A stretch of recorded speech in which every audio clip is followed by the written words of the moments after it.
पूरा मामला हम जब देखे हैं तो यह मामला काफी अति गंभीर श्रेणी का यह मामला है। यह मानव तस्करी का यह मामला प्रतीत होता है। प्रथम दृष्टया जो इस मामला को हम लोगों ने देखा है तो यह मानव तस्करी का यह मामला प्रतीत हो रहा है। और इस मामले में ये है कि भारत के तरफ से जो प्रतिनिधित्व करते हैं बेलारूस में आलोक रंजन झा, और वे 2002 के IAS टॉपर थे। उन्हीं का चचेरा भाई है रवि झा, जो मानव तस्करी गिरोह का शिकार हो गए हैं।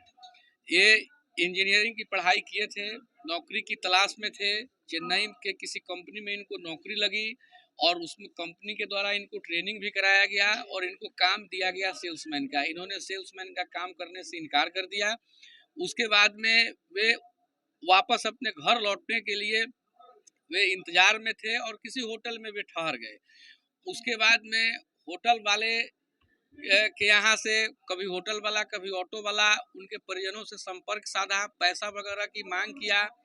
यहाँ से लोगों को चिंता हुआ, पैसा भी यहाँ से बहुत सारा पैसा भी गया। उसके बाद में जब यहाँ से लोग गए हैं होटल पर देखने के लिए, तो होटल वाला 4-5 दिनों तक इन लोगों को घुमाया कि आज मिलवा देते हैं, कल मिलवा देते हैं, फलाने जगह रखे हुए हैं, इस जगह रखने हैं। इन लोगों को गफलत में डाल दिया। इन लोगों को जब शक हुआ तो इन लोग स्थानीय पुलिस को भी खबर किया, लेकिन स्थानीय पुलिस ने कोई मामले में दिलचस्पी नहीं लिया। यहाँ तक कि परिजनों के द्वारा कहा गया कि भाई हम राजदूत, हमारे परिवार से जो है सो बेलारूस में राजदूत हैं, हम उस परिवार के व्यक्ति हैं, हमारी मदद कीजिए। लेकिन किसी ने कोई जो है सो मदद नहीं किया। उसके बाद में ये लोग आज दौड़े दौड़े आए हैं हमारे पास में। तो हमने इस मामले को लेकर के 2 कमीशन के पास में हमने रीट पिटीशन फाइल किया है। एक नेशनल ह्यूमन राइट कमीशन नई दिल्ली के समक्ष में हमने याचिका लगाई है और एक तमिलनाडु कमीशन के समक्ष में हमने याचिका लगाई है। और दोनों कमीशन को हमने जांच करने का हमने अनुरोध किया है कि मामला बहुत ही संदेहास्पद प्रतीत हो रहा है। और इसमें भारत सरकार को भी हम अभी भेज रहे हैं, प्रधानमंत्री कार्यालय को, कि भारत के जो इतने बड़े IAS अधिकारी जो बेलारूस में कार्य कर रहे हैं, उनके परिवार के साथ इस ढंग की कार्य हो रही है, तो हम प्रधानमंत्री कार्यालय को भी हमने सूचित कर दिया है।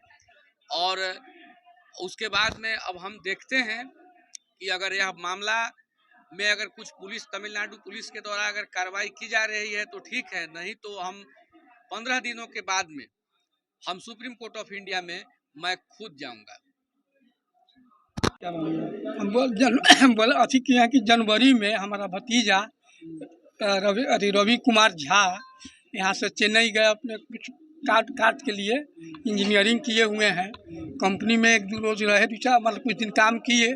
उसके बाद ट्रेनिंग में इनको भेज दिया गया और वहाँ से आने के बाद इनको कहा कि कथी में सेल्समैन में रहना है, तो इन्होंने नहीं रहे और किसी जगह जाकर एक होटल में रहे।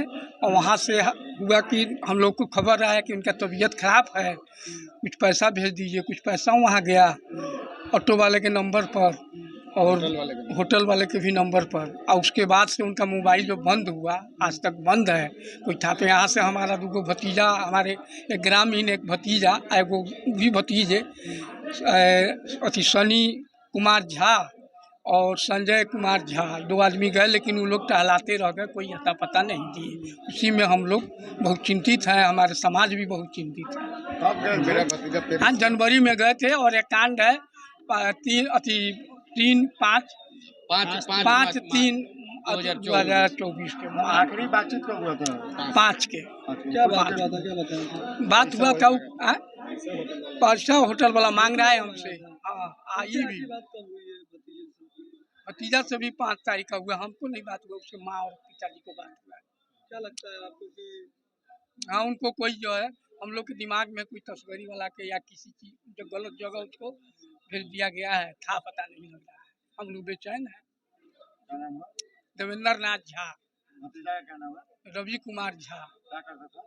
इंजीनियरिंग पास है, गया अपने काज के लिए। उसके बाद में हम है मोतिहारी तेलहरा कला, थाना कुंडवा, चैनपुर, पूर्वी चंपारण। मैंने तस्करी वाला भी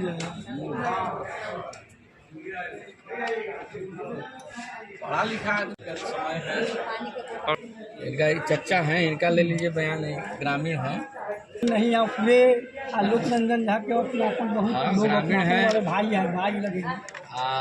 पूरा हेड जो है सो पूरा लाइट ले ले 100 रुपये दीजिए।